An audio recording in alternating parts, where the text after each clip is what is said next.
And an evil man brings evil things out of the evil stored up in his heart.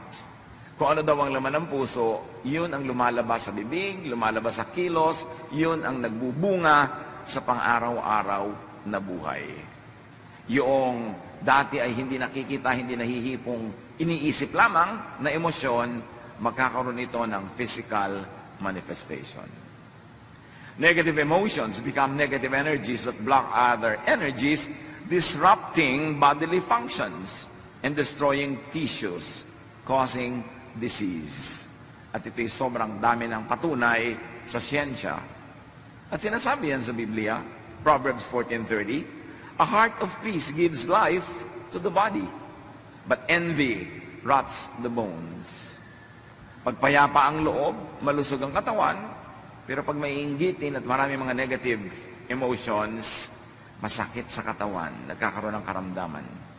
Proverbs 17:22, a cheerful heart is good medicine, but a crushed spirit dries up the bones. So yun ang isa sa mga pinakamahuhusay na gamot. Yung ikay maligaya, ikay masaya, ikay payapa, tahimik.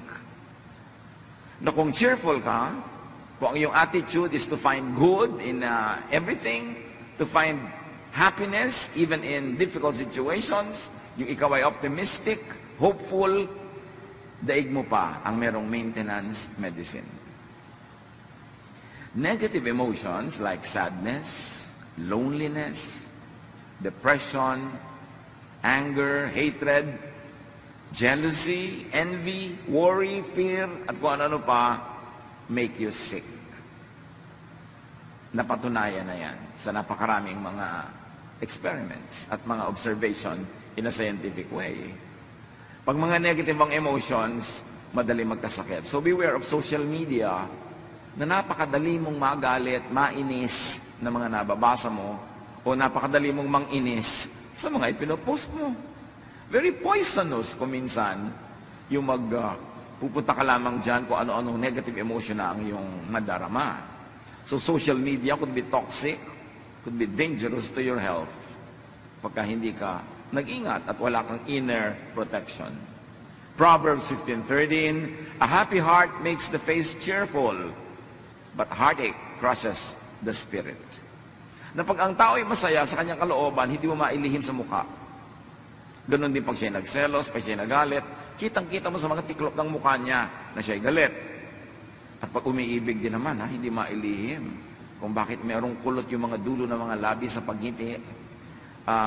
Pati sa paghakbang at paglakad, ay kitang-kita mong umiibig ito. At pagka biglang nabigo, kitang-kita mo rin sa kanyang katawan. So yung nararamdaman ng puso, lumalabas sa katawan. Ecclesiastes 11:10, banish anxiety from your heart and cast off the troubles of your body. So yung heart, yung body, pareho yan nagsasuffer when there is anxiety, when there is a psychological baggage. Negative emotions can be caused by very real, present stimuli. Ano ba ang nagiging dahilan ng mga negative emotions natin? Yung tinapakan ka, inaway ka, pinagalitan ka ng wala sa lugar, siniraan ka, yan, mga totoong-totoo. Meron naman, very physical yung stimuli. Yung talagang harap-harapan, binuhusan ka ng kape, sinampal ka, etc., etc. Negative emotion yan. Kasi tunay na may nangyayari na dapat magkaroon ka ng reaction. Proverbs 23, it is to one's honor to avoid strife, but every fool is quick to quarrel. So merong dahilan para ka mang-away, pero sabihin ganun, paghangal ka, mang-aaway ka nga. Pero kung matalino ka, iiwasan mo yun. Hindi lamang dahil sa social problems, legal problems, but you will have physical health problems pag nakikipag-away ka. Proverbs 15:1 and 4, a gentle answer turns away wrath, but a harsh word stirs up anger. Word, salita, sound waves. Pero pag nadinig ng tenga mo, tataas ang iyong presyon, mapupuno ka ng mga energy para maging matapang at mapang-away dahil lang sa narinig ng iyong tenga. So you see how sound waves affects your brain and how your brain decodes it and turns your body into a warrior. At pagka nasa war-like mood ang katawan, toxic yon. Ang effect nun, later on, masama sa katawan na yon.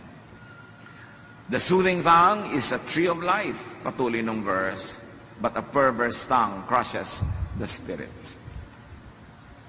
Napakadaling manakit ng damdamin. Magsabi ka lang ng isang salitang nakakainsulto, nakakagalit, salita na nakakasira ng reputasyon, magagalit na agad yung nakarinig nito. Kaya tayo, pag nagsasalita, pwedeng maging blessing, pwedeng maging curse sa ating kapwa. We can receive negative words that can cause negative emotions in our hearts, but we can also release negative words that can cause negative emotions in people's lives. We are custodians of our mouths, of our tongues, and our capacity to either hurt, wound, or heal with words. Ganun tayo. Tayo yung mga mararamdamin, dinaramdam natin, ating naririnig. Ikinatutuwa yung positive, ikinalulungkot yung negative. Kaya dapat mapili sa pinapakinggan at sa sinasabi. Negative emotions can be caused not only by real things that are happening, but also by thought, even without real present cause. Kahit hindi totoo, kahit hindi mo kaharap, kahit hindi tangible, audible, imaginein mo lang ang effect sa katawan mo, the same. Kaya yung mga mapanibughuin, mga selosong asawa, ini-imagine pa lang nila na pinagtataksilan sila ng asawa nila, nagiinit na yung tenga nila dito, dumadalas na ang tahip ng kanilang dibdib, tumataas ang blood pressure. Imagination pa lang yun.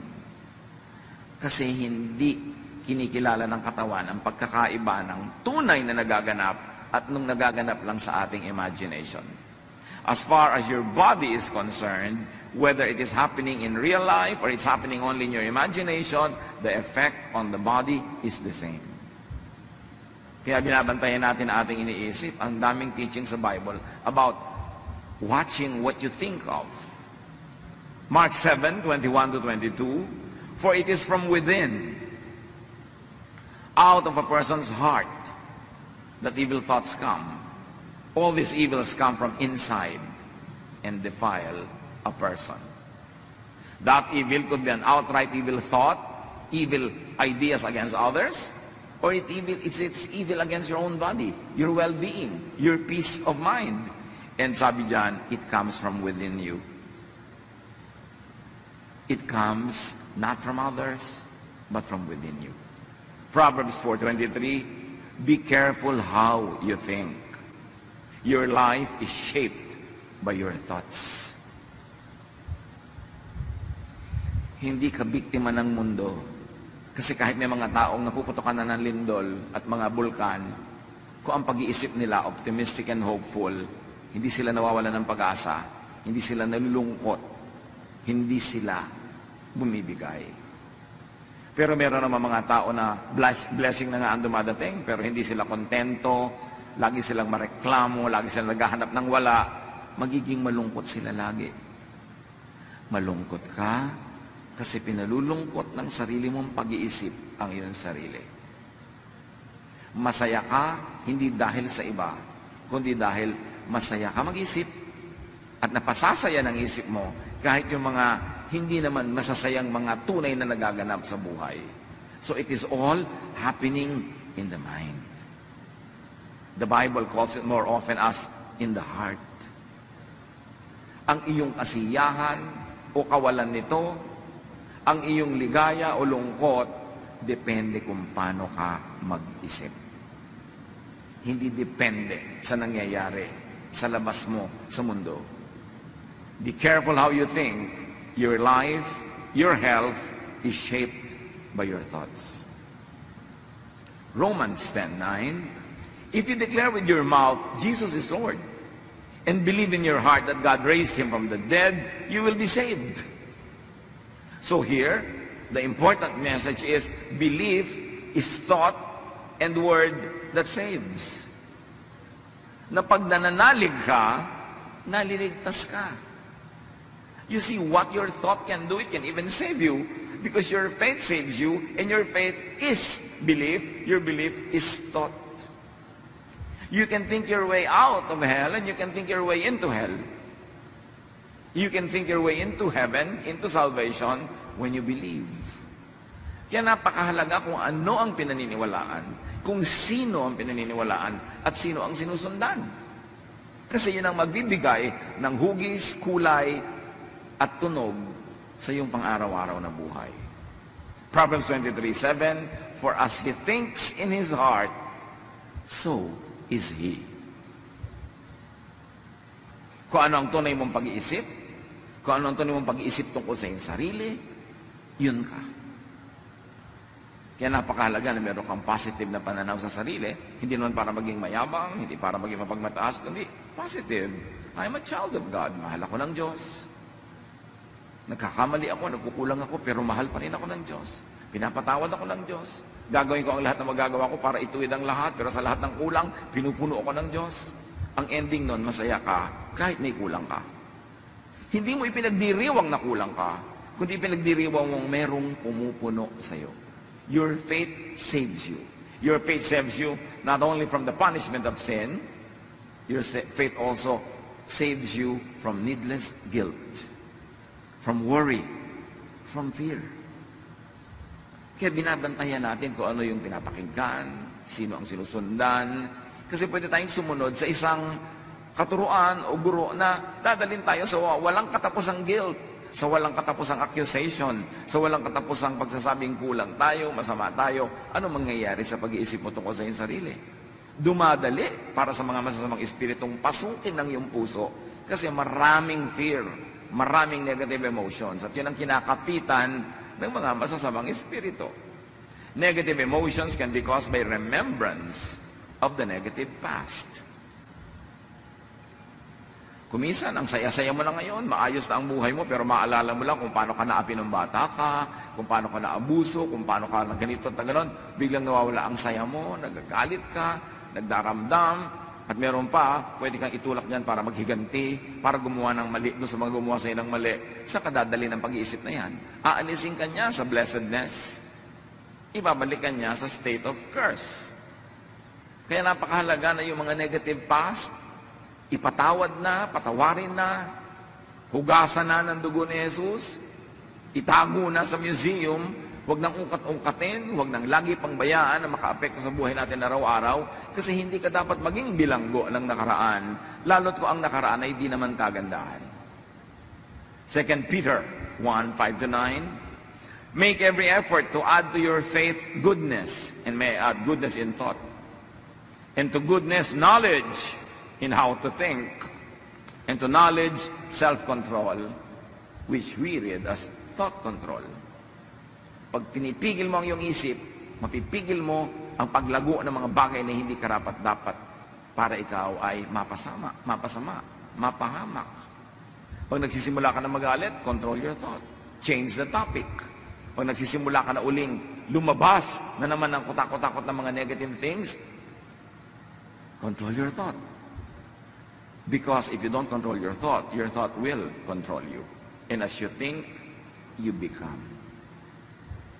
Kaya mayroong mga tao, sobrang magagalitin. Walang kakwenta-kwenta, galit agad. Kasi galit sa mundo. Kasi marami na siyang galit na inipon sa kanyang puso. Para kumbaga sa puso niya, isang baso, isang patak na lang, puno na, aapaw na. Kaya kahit sino yung makapaglagay doon ng patak na nakaka-irritate sa kanya, aawayin na niya, makikipagagalit na siya. Kahit walang kabagay-bagay. Kasi puno. Kaya dapat yan ipasa Diyos na, kalimutan ang mga nakaraan na hindi maganda, yung mga sama ng loob, yung mga itinatanim nating mga tampo, alisin na, kasi lagi kanyang pahihirapan. For if you possess these qualities in increasing measure, they will keep you from being ineffective and unproductive in your knowledge of our Lord Jesus Christ, the knowledge that brings you into peace. True knowledge of Jesus Christ brings you in a state of peace, of serenity, of love. Sayang ang religion na 40 years na, 35 years, 34 years, tapos hindi ka pa rin payapa, hindi ka pa rin tahimik, ang dali mo pa rin matakot, ang dali mo magalit, at ang dali-dali mong mag-guilty na parang wala kang Diyos na tagapagligtas, parang hindi ka mahal ng Diyos. Sayang ang lahat na yung pagpupagod sa mga religious activities. But whoever does not have them is blind, forgetting that they have been cleansed from their past. Tayo'y nalinis na, napatawad na, at mayroong isang one wholesale paglilinis at patawad. Nung tinanggap mo si Jesus sa iyong buhay, nanalig ka sa Kanya, pinatawad na ang lahat ng daladala mo ngayon, yung kahapon at dadaling pa sa kinabukasan. That's why you have passed from death to life. Hindi ka na dapat laging matakot na araw-araw na naman, nawawala na naman yung kaligtasan mo na yan, kasi nga, you pass from death to life, although hindi dapat gawing lisensya para mamuhay ka ng wild. Pero nabubuhay ka, cognizant of the fact that you're human, that you do your best, but you know that it will never be enough all the time, na sa mga kulang mo, yun ang pinupunan ni Jesus, kaya kami tagapagligtas. That is what Jesus na should bring you into, a life of peace, in spite of who you are, in spite of your reality, and in spite of your perfection that manifests every now and then. Hindi ka dapat magpadaya na tuwing nagkakasala ka, nagkukulang ka, eto ka na naman, taga-impyerno ka na naman, kasi minsan lang. Jesus died once for all. Pag na-appreciate natin yung tunay na kahulugan ng grasya ng Ama sa pamamagitan ng anak, magkakaroon ka ng kapayapaan kahit hindi ka naman karapat-dapat kasi wala sa ating karapat-dapat.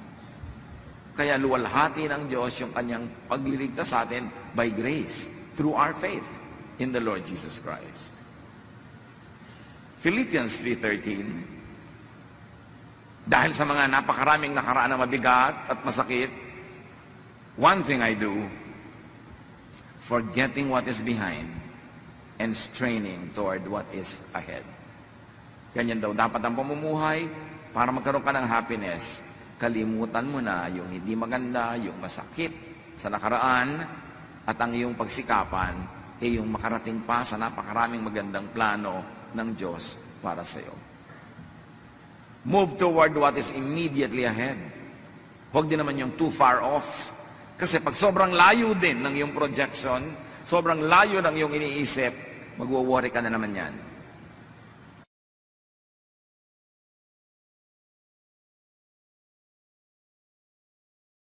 Ipasa Diyos ang mga bagay na yan. Imagine fast-forwarded troubles and sufferings, needs, wants, and poverty. Imagine and fast-forwarded sadnesses will make you miserable. Yung kumakain ka pa lang ngayon, iniisip mo na baka bukas wala. Paano ka sasaya ngayon? Ang iniisip mo na agad yung possibility na bukas ay wala. Matthew 6:34, therefore do not worry about tomorrow. Sabi ni Jesus, for tomorrow will worry about itself. Each day has enough trouble of its own. Ang grasya sa iyo ng Diyos, kasya para sa mga troubles of today. Pero hindi yan para sa troubles of tomorrow. Tomorrow's troubles will be accompanied by tomorrow's blessings. Tomorrow's needs will be accompanied by tomorrow's provisions. But when you divide your provision for today between the need of today and the need for tomorrow, both today and tomorrow, you will have only one half. You will be lacking all the time. May tamang panahon. Hindi naman sinasabing huwag kang magplano para sa future, maging pabaya ka na lang. Pero magtanim ka para sa future, pero pagkatanim mo, diligan mo, ayusin mo, huwag ka mag-worry about it. And then kainin mo yung binibigay ng Diyos para sa iyo today. Proverbs 27:1, do not boast about tomorrow, for you do not know what a day may bring forth. So kung masyadong isipin nyo ang layo-layo pa, kasi hindi mo nga alam kung buhay ka pa pagdating ng oras na yun. Pinroblem tayo sa pa ngayon, nabawasan pa yung happiness mo na dapat for today, lugi ka. James 4:13-14. Now listen, you who say, today or tomorrow we will go to this or that city, spend a year there, carry on business and make money. Why? You do not even know what will happen tomorrow. So meron kang general plan for the future, but you don't become too obsessed with it. May preparation ka, generally speaking, when it comes, but you don't destroy your today worrying about tomorrow. And definitely, you don't destroy your today thinking about the past. Lalo namang walang mangyayari dahil tapos na yun. Thought, remembrance, imagination are read by the body the same way as it does very real and very present stimuli. Yung mga guni-guni, mga gunita, mga imahinasyon, kahit hindi yan nangyayaring totoo, pag iniisip natin, ang interpretation ng katawan natin, totoong nangyayari. Kaya yung katawan, nagre-respond, sumasagot. Kaya kung iniisip mo isang bagay na nakakatakot, adrenaline is released into your bloodstream kahit hindi kailangan. Kaya pag nag-isip ka ng mga bagay na nakakatakot, nakakagalit, mamaya pagod na pagod ka. Kasi yung adrenaline was released into your blood system. At ang ending noon, pagod ka. Bantayan ang iniisip. Yung mga nag-iisip ng problema, at least kung problema ang darating sa future, they suffer at least twice. They suffer now thinking about it, and they suffer pag dumating na yung oras na yun. Isa yan sa mga burdens ng pagmamahal. Pag may mahal ka, ang laging fear mo, baka siya mamatay. So kasama mo siya ngayon, baka siya mamatay. Pero buhay na buhay pa siya. So yung katawan mo, nagre-response sa idea na yon. Nalulungkot na siya, nagwo-worry na, tapos bukas baka siya mamatay. Iniisip mo yon. 50 taon mong kasama sa buhay. Isipin mo, 50 taon mong iniisip mo baka siya mamatay. So pag namatay na talaga yan, doon ka ngayon magre-respond na naman ng totoo. So 2 beses ka nag-suffer. Before and during. And the before could be a lot of days, a lot of years. Ang dami natin laging iniisip. Kaya kung minsan yung iba, nasa bakasyon, iniisip na ko pag uwi ko, baka marami kong problema. Huwag mo naman naisipin pag uwi mo na. Kasi nasa bakasyon ka, hindi ka nag-enjoy. Yung problema, ang iniisip mo, pagdating mo may problema nga, 2 beses ka nag-suffer. Paano kung pagdating mo, walang problema? At least you suffered already once, imagining it. Yung pala naman, hindi mangyayari. Mga anak ng Diyos, isa yan sa mga dapat nating mapagsanayan to control our thoughts. Kung saan mo pinapayagang dalhin ka ng thought mo, dun niya dadalhin ang katawan mo, ang kalusugan mo, ang ugali mo at ang asal mo. The body reacts accordingly to your thoughts. Kaya tingnan mo, pagka ikaw ay seloso sa iyong mahal sa buhay, o selosa ka, kahit wala siyang ginagawa, inaaway mo na. Kahit wala siyang ginagawa, hindi mo man awayan, nakasimangot ka. Pag uwi, nakasimangot ka, wala kang gana. Kasi inimagine mo, meron siyang kalaguyo kanina sa mall. Imagination mo pa lang yun, pero naapektuhan na yung asal mo. Bibigyan mo asawa mo ng kape, malamig. Bakit malamig, dear? Pag-initan mo, di ba? Bakit ka ganyan? Kasi ini-imagine ko may kasama ka. Yung ganon. Pero hindi mo naman siyempre aaminin na may ini-imagine ka. Ang masama nun, yung wala naman pala, nagdusa ka na. Ngayon, kung meron talaga, sabi mo, Pastor, paano kung meron talaga? Doon ka lang magdusa. Kung nalaman mo na. Pero hindi mo pa alam, nagdudusa ka na, di ba lugi ka niyan? Paano ko pong mapaghahandaan? Wala naman talaga nakakapaghanda sa ganyan. Meron ba talagang napigil pagka gusto? Naku, hayaan mo. Gumawa ka ng buhay mo, masaya ka, productive ka. Para kung sakali mangyari yon, hindi ka pilay na pilay. Yan ang sinasabing, maganda ka sa future, pero don't be obsessed with the future. Yung paano po kaya pagka nagluko yung asawa ko, mga 10 years from now, ngayon in love na in love sa akin, pero ang dami ko na pong nakitang pagkatapos, iniiwan yung asawa, ano pong paghahanda ang gagawin ko? Mag-gym po ba ako? Magpapasexy ako? Magpapaganda ako? Ang dami magagandang iniiwan pa rin. Gusto mo maghanda? Pero ipanalangin mo huwag matuloy. Maghanap buhay ka. Kailangan may pera ka. Para pag iniwan ka, hindi ka gutom. Ngayon, hindi ka iniwan, di doble pera nyo, masarap. Dapat nag-aanda ka, hindi yung negative na puro fear, wala ka namang ginagawa. Imagine, and you will feel. Imagine in your body experiences very physical effects of thought. Kaya yung halimbawa, matatakotin. Sa gabi, ayaw matulog mag-isa, ayaw patay ang ilaw. Sa kabilang kwarto, meron kang isang kasambahay doon na tahimik at masarap ang tulog, ikaw hindi. Bakit? Anong pinagkaiba? May multo ba sa kwarto mo at sa kanya wala? No. Magkaiba kayo mag-isip. Tinatakot mo ang sarili mo. Naku, amoy kandila. Mabuti nalalayo ang mga lamok. Mayabang. Huwag ka matakot sa mga ganyang bagay. Paano mo kinokontrol ang isip mo o ikaw ang kinokontrol niya? Your body suffers, gets tired, and gets sick. Ayon sa opinion ng maraming mga health practitioners, Napakaraming sakit ang aalis sa katawan natin kung positive lang tayo mag-isip. Kasi kung ikay laging takot, laging galit, bumababa ang immune system mo. May dumadaan lang na hatching ng kapwa, may sakit ka na rin mamaya. Kasi negative ang attitude mo, galit ka. Mahirap daw tabla ng mga sakit yung masasaya. At may mga experiments sa mga hospital observation, yung mga cheerful patients, mas mabilis tablan ng gamot ng mga protocol sa ginagawa sa kanila kaysa yung mga taong naging negative. Kaya daw maraming dalaw, lalo yung mga dalaw, nag-aabot-abot ng mga pera, may daladalang prutas, mas mabilis gumaling. Pero yung may dalaw ka nga, tapos kakainin nila yung pagkain, nabutan nila sa kwarto mo, nabibinat ang may sakit. Kasi emosyon mo, nakaka-apekto talaga. Yung doktor, dumadating pa lang, sasabihin, mukhang bang kayo doktor na ito, hindi ako mapapagaling. Paano katatabla ng administration niya? Negative na yung iniisip mo agad. Kaya may tinatawag na placebo effect. Isang grupo ng pasyente, pinainom ng gamot na hindi naman talaga gamot, kunwari lang. At yung isang grupo, pinainom din ng gamot na yon. Yung mga naniniwala na gamot yon, nanggalingan. Kahit hindi talaga gamot yung inom.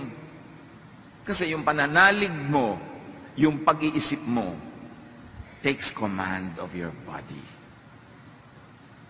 That is the part of us that was made in God's image. There's power in our thought. There's power in our words. Kaya iniingatan din natin ating mga salita na hindi laging negative. Because by saying many negative things, we're actually praying in the negative. But saying very positive and encouraging and beautiful things actually are prayers. Even without the amen ending, prayer ang lahat ng iniisip at sinasabi ng tao. Hindi dinidelineate ng heaven yung statement, yung mura, yung prayer na formal at yung iniisip. Pare-pareho lang yung nagre-register. Kaya bantayan. Fix your sight, your attention, your thought on Jesus. Nagkakasala ka, nagkakamali ka, fix your eyes on Jesus. Not to abuse His kindness, but to lovingly and gratefully receive His grace. Hebrews 12, 1-2. We must get rid of everything, and I say every thought that slows us down, especially the sin, and if we may read it as negative thought or lack of faith, that just won't let go. And we must be determined to run the race that is ahead of us. We are reading the verse in the context of our topic, because it could be read many ways. Dahil napaka-general and universal ng mga ideas that can find many applications in daily life. So we must get rid of every thought that slows us down, especially negative thought, lack of faith, na ipinagpipilitang maghari sa ating isip. We must keep our eyes on Jesus, who leads us and makes our faith complete. Colossians 3:2, set your mind on things above, on what brings peace, not on earthly things, or on what brings vexations and trouble. Psalm 94:19, when anxiety was great within me, your consolation brought me joy. You see, what do you focus on? Sabi ng Psalm 94:19, nung ako'y binabagabag ng mga alalahanin ko, ang pag-iisip ko sa inyo, ang pagtuon ng isip sa inyo, ang pagbibigay nyo ng ginhawa sa aking kalooban, ang siya ko nagiging lakas. So kanino ka nagpo-focus? There's the problem, but there is God. There is our weakness, but there's the strength of the Lord. There is our impurities, but there is the purifying work of the Lord Jesus Christ. Saan ka titingin? Pag tumitingin ka sa iyong asawa, yung anak, magulang, kapatid, kapwa, kaibigan, anong gusto mong tingnan? Yung work ng devil sa kanya? Marami yun. Bakit hindi mo tingnan yung work ng God sa kanya? Marami lalo yun. Para ka maging mapapasalamat and appreciative.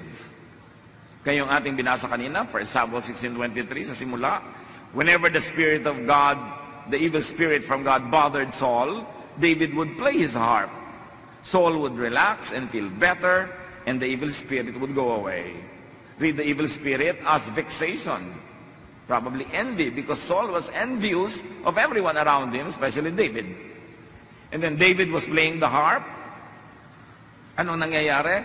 There was a non-threat Relax si David, wala siyang hawak na armas, siya ay tumutugtog, wala siyang hawak na bato na ibinato niya kay Goliath.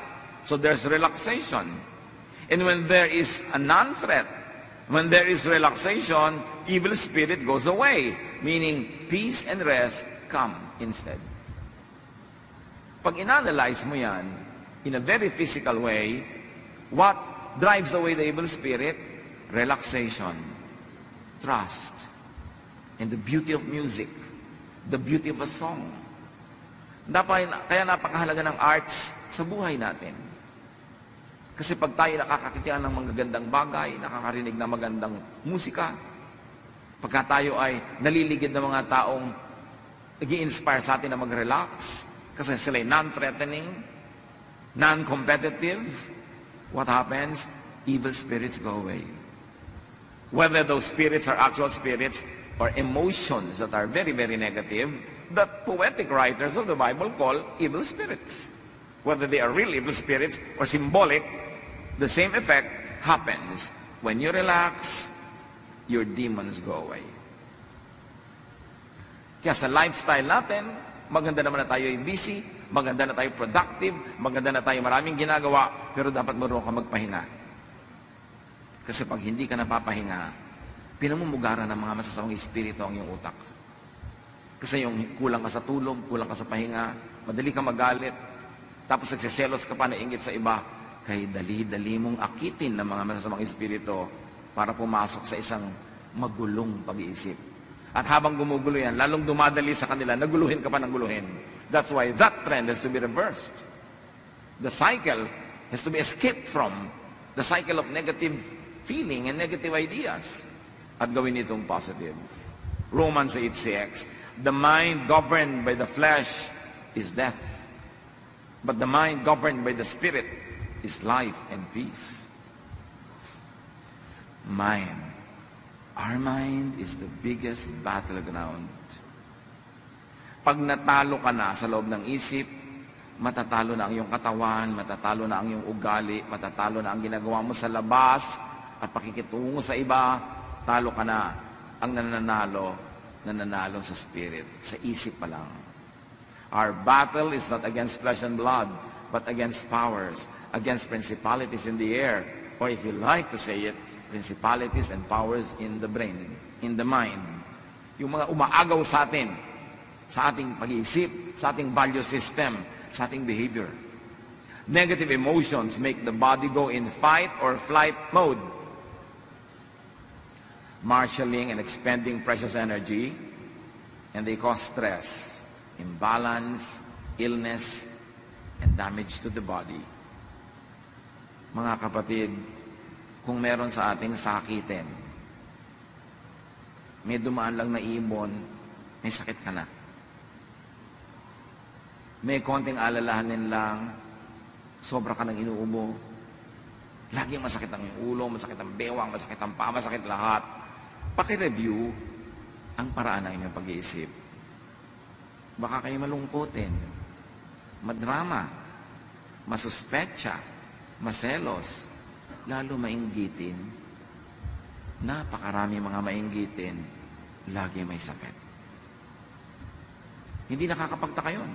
Kasi ang inggit, parang anay yan na kumakain sa loob ng iyong puso. Magkakasakit ka. Hindi ka pwedeng mainggitin na hindi ka nagkakasakit. Kasi pagka tuwing umaasenso yung buhay nyo ng kapwa, sumasama ang pakiramdam mo. Mayroon nga mga Korean na nagsabi, because of their excessive progress or so-called materialism daw ngayon, whenever the house of your neighbor gets an extension, you have a heart attack. Dahil nagkakainggitan. Mayroon sobrang kompetisyon. Pag ikinalulungkot nyo ang pag-asenso ng kapwa, kakasakit kayo. Pagka gusto nyo masama ang mangyari sa kapwa, bago pa makarating sa kanya yung masamang thought, nasa loob na ng isip nyo, mangyayari na yun sa inyo in many ways. Anger, jealousy, envy is like acid. It destroys its container before it could destroy others. Kaya bantayan natin ang ating isip kung ano yung pinaglalalagay natin dyan. Kasi dyan nagsisimula ang ating sakit o paggaling. Importanteng kontrolin yan. James 4:1, what causes fights and quarrels among you? or within you, in your person? Don't they come from your desires, from your feelings that battle within you? So you see, feelings that battle within you cause a lot of imbalance and it will cause a lot of problem. Isaiah 40, 30-31. Even youths grow tired and weary, and young men stumble and fall.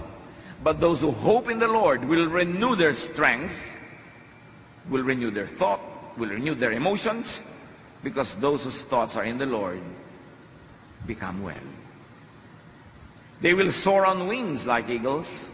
They will run and not grow weary. They will walk and not faint. At ano lahat ang source nun? When you hope in the Lord. When you are positive. When you believe, you will have abundant, even above normal strength. You will run and not be weary. Sabi in a poetic way. You will always renew your strength. Why? Because you hope in the Lord. Nananalig ka, kumakapit ka sa Panginoon, madilim man, sumusunod kang nakakapit sa Kanyang nagtitiwala, dumadaan ka man sa mga hirap, alam mong may pag-asa, at lalabas ka rin dyan sa lalong madaling panahon. These are the people who emerge from their troubles. It's a matter of how you think. 1 Peter 5:8, be alert and of sober mind, which really means watch your thoughts. Your enemy, the devil, prowls around like a roaring lion looking for someone to devour. Or may I say, looking for a brain to colonize. Mag-iingat ka sapagkat ang kaaway mo, ang diablo, ay nagmamanman, naghihintay lang ng pagkakataon para pasukin ang utak mo.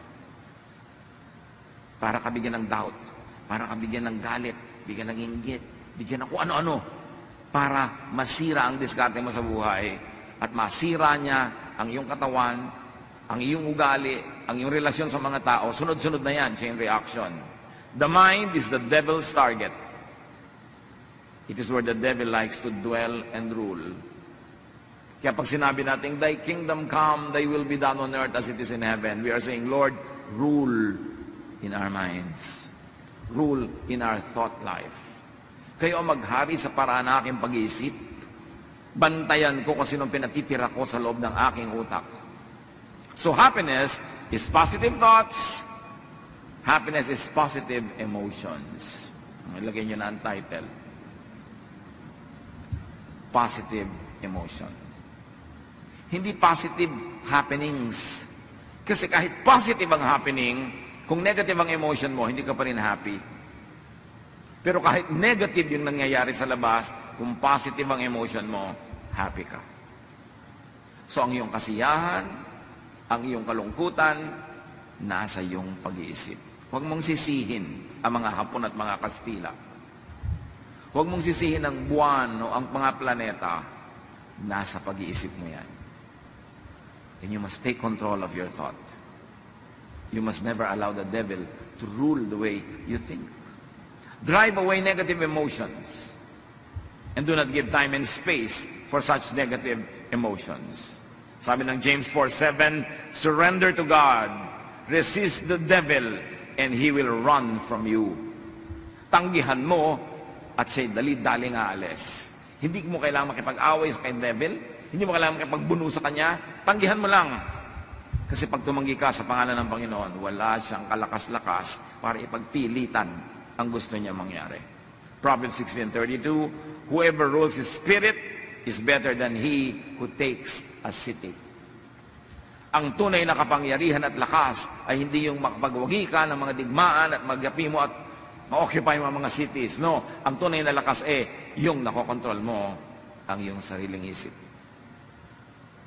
Na pag naliligaw na yung pag-iisip mo, nagagalit ka na, umiimbento ka na ng mga kung ano-ano, pinipigil mo ang sarili mo. Hindi mo pinapahayaang mamulaklak, lumago, yung ganun mga negative thoughts. So very importantly, forgive the past. As if the past was a person. Forgive others. And also forgive yourself. Kaya maraming relihiyosong tao, mas nagiging sila, hati ang loob. And so many religious people, even the religious leaders, see psychiatrists. This is a fact. Because many religious people, laging hati ang loob.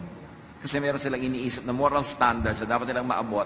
Tapos alam nila yung katotohanan ng buhay nila na hindi nila naaabot. Nagkakahati-hati ang loob nila.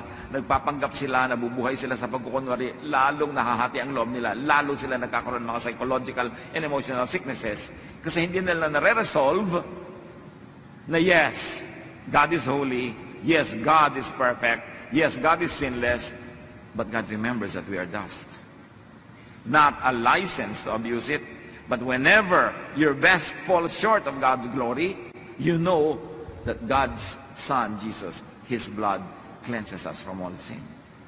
You know that when your best is not enough, it is filled with the grace and kindness of God. So you know that at any state in your life, whatever your actual spiritual accomplishment is, or lack of it, God loves you, and God takes care of you. Yun lang ang nagbibigay ng peace. Pag yan ang naunawaan mo sa iyong religiosity, yes, banal na banal ang Diyos, pero ang Diyos manaalala ng ikaw ay gawa sa lupa. Natatanggap mo yun. Hindi mo inaabuso, hindi mo ginagawang lisensya para sinasadya mo ng magkulang, pero alam mo sa iyong mga pagkukulang, pinupuno ka ng Diyos, doon ka lang matatahimik. Kaya pag hindi naintindihan ng tao yung Jesusness, the love of Jesus, at i-misinterpret na yon as a wrong teaching, encouraging sin, which is of course not what it should be, pag hindi niya yun naintindihan, magiging pabigat lang sa kanya ang religious belief, magiging pabigat sa kanya ang religious membership, and even a religious ministry, kasi laging mahahati ang loob niya sa katotohanan tungkol sa kanyang sarili na alam niya, at sa napakataas sa pamantayan na pwede tinaabot ng marami, not realizing the grace of God makes us accomplish that through Jesus. So ano dapat ang effect? Nakikita natin sa kasaysayan, napakarami mga depressed people, pero religious. Napakarami mga pagkukunwari, pagbabalat kayo. Kasi ang hindi nila nauunawaan, aside from God is holy, is that your faith by the work of Jesus makes you holy. That it fills all the kulang. Pero lagi kong idinidiin na hindi yung lisensya. Para huwag ka na gumawa ng tama, puro mali na lang. No. Sa pagsisikap mong paggawa ng tama, kulang at kulang pa rin yan. God remembers that we are dust. That's when the grace of God is your shelter, is your protection. And when you understand that and live in the spirit of peace and rest because of the work of Jesus, that's when you can have peace. Doon ka matatahimik. At yun ang pangako ni Jesus, my peace I give to you. Come to me, I'll give you rest. Paano ka magkakaroon ng peace and rest kung lagi kang uusigin ni Jesus dahil may kulang ka? Kundi, no. The blood of Jesus cleanses us from all sin. Ephesians 4:31-32, get rid of all bitterness, rage, and anger, even that which is directed against yourself. Kasi marami mga tao bitter against themselves, overly guilty about their imperfection. Ang nangyayari, nahahati sila. Nagkakaroon ng schizophrenia. That's why many religious people are psychiatric cases. Hindi nila napagdudugtong yung kabutihan at kabanalan ng Diyos at yung kanilang pagiging tao na habang sinisikap nilang maging kawangis ng Diyos sa lahat ng mga bagay na kulang sila, pinupuno yun ng pag-ibig ng Diyos. So sabi, be kind and compassionate to one another, forgiving each other, just as in Christ, God forgave you. And of course, you should never fail to include yourself. Be kind and compassionate to yourself, forgiving yourself, just as in Christ, God forgave you. At ganon din ang gagawin natin because you have to love your neighbor as you love yourself. So you are kind and compassionate and forgiving also to your neighbor. How else do you have happiness through positive emotions? Do not worry about the future. Worrying will not help. Plant a seed, but do not dig it to see if it's growing. Plant it, take care of it, and then go on with your daily life. Philippians 4:6-7, do not be anxious about anything, but in every situation, by prayer and petition, with thanksgiving, present your requests to God. And I like you to focus on the thanksgiving, because the thanksgiving is how Jesus prayed. I thank you, Father, that you heard me. Ganun na agad. Nagpapasalamat because wala siyang duda na mabait at mabuti ang Diyos. At ano daw ang bunga pag ganon? And the peace of God, which transcends all understanding, will guard your hearts and your minds in Christ Jesus. Malinaw yung transcends all understanding. Magkakaroon ka ng peace kahit lahat ng logic tells you that you should be bothered and troubled. It goes against logic.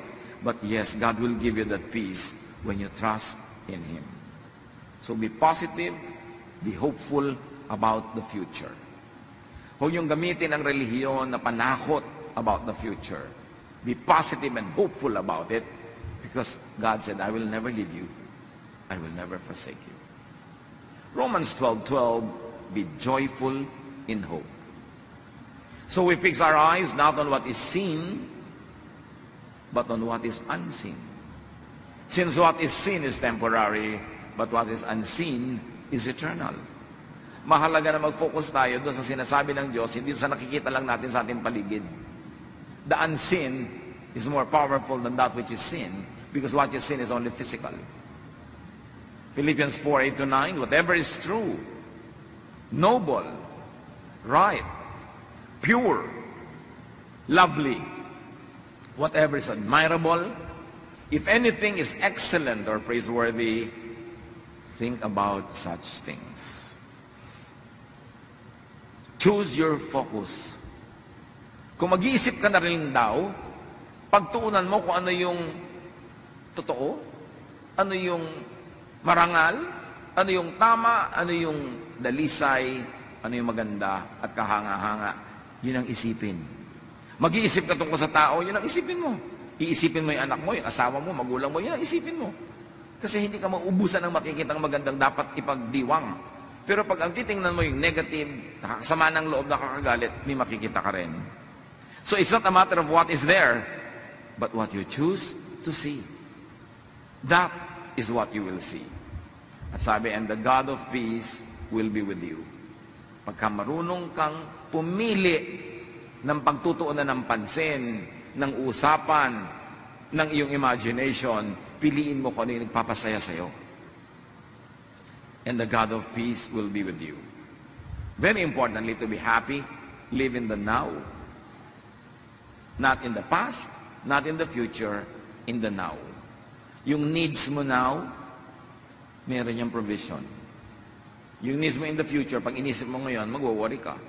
Lalo naman yung mga needs mo in the past na pinagluluksa mo pa hanggang ngayon, parang kailan ka makakalaya mula doon? Psalm 1:18-24, this is the day that the Lord has made. We will rejoice and be glad in it. This is the day we will be glad in it. I will not worry about tomorrow. I will not mourn about the past. I will live in the now. Because God's provisions for now is all more than sufficient for now. Lamentations 3:22-23, the steadfast love of the Lord never ceases. His mercies never come to an end. They are new every morning. Great is your faithfulness. So the love of the Lord is new every morning. The mercies of the Lord are new every morning. The provisions of the Lord are new every morning. So tomorrow morning, you will receive those provisions. Don't worry about it now. Let others also enjoy positive emotions. Set others free to enjoy positive emotions. Meaning, huwag ka naman mang-ashar. Huwag kang manggalit. Huwag kang manginggit. Huwag kang gumawa ng mga bagay na ikaiinis, ikagagalit ng iyong kapwa. Maawa ka rin sa kanya. Kasi bawat tao, survivor. Hindi mo alam kung anong pinagdaanan niya kahapon. Hindi mo alam kung anong pinagdaanan niya kahapon, nung nakaraang taon, nung nakaraang 10 taon. So payagan mo naman siyang sumaya ngayon. Kung pwede mo siyang huwag guluhin ngayon, huwag mo na siyang guluhin.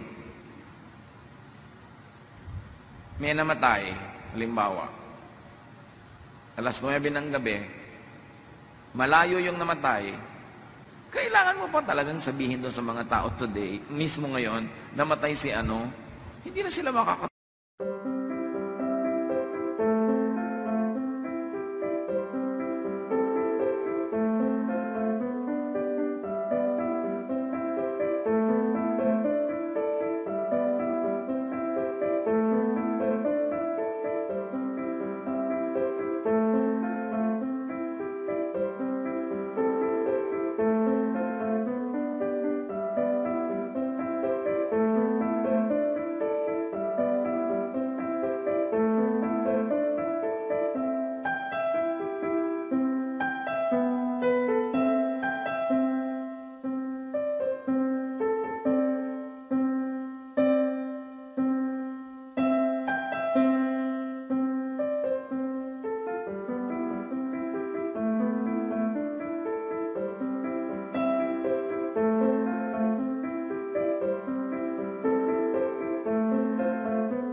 gabi, ba't yun nalang bukas?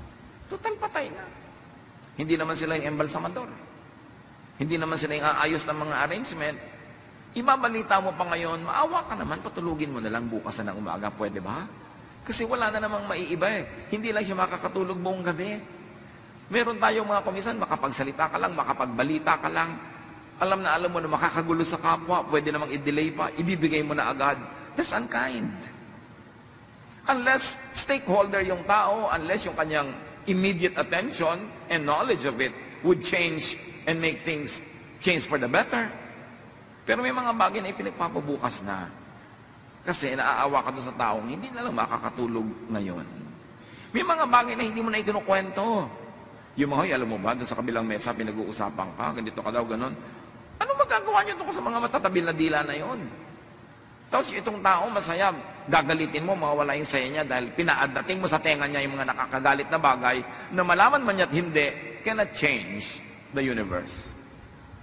Ibabalita mo lang sa tao yung negative kung nanganganib ang kanyang buhay at meron siyang dapat gawin para maligtas o meron siyang pwedeng magawa para ayusin ang situation. Pero for the sake of just being informed, maawa ka sa tao na kuminsan sandali na lang siyang sumasaya, bihira na lang ang panahon na siya ay makapahinga, bubuhusan mo pa ng mga bagay na negative, yung isip niya, balik na naman siya sa gulo. We should be kind to one another. Hindi yung ma-unload mo lang yung problema mo, ay naku, salamat naman, gumaan ang loob ko. Nasabi ko sa iyo, oo nga kasi loob ko ang bumigat. Gumaan nga ang loob mo at may expense. May mga ganun, huwag kang pagaan ang loob mo, tapos ibubunton mo lang sa iba. O kaya, hindi rin naman gagaan yung loob mo, bubuntunan mo pa siya, idadamay mo pa. Ang dami-daming ipinagdurusan ng tao. Kung kaya mo na huwag nang dagdagan pa yon, huwag mo nang dagdagan. May mga tao na yung sinasabing, the straw that broke the camel's back. Alam niyo mga camel, kinakargahan niya ng napakaraming mga damo na binubuhat niya. Takala ng tao ang lakas-lakas niya. Meron naman nagdagdag ng isang straw na lang, natumba na yung camel. Kasi isa na lang pala ang idadagdag mo, tutumba na siya. At sa buhay natin, ang mga kapatid may ganon. Yung bang ang dami mong dala, ang dami mong lungkot, ang dami mo nang alalahanin, kung pwede lang sabihin sa mga tao, please, kung may sasabihan ka na magdadagdag ng lungkot ko ngayon, huwag na muna, hindi ko na kayang madagdagan to. Baka masampal na kita. Kahit hindi ikaw ang may kasalanan, nagdidilim na kasi ang isip ko. No? So, please lang, huwag muna akong dagdagan ngayon. Mga kapatid, makiramdam naman tayo. Makiramdam tayo. Lalo itinetext mo lang yung problema. Naiinis ka sa kapitbahay mo, ite-text mo pa doon sa pinsan mo. Hindi mo alam kung ang dami na niyang dala ngayon eh, dadagdagan mo pa. Hindi mo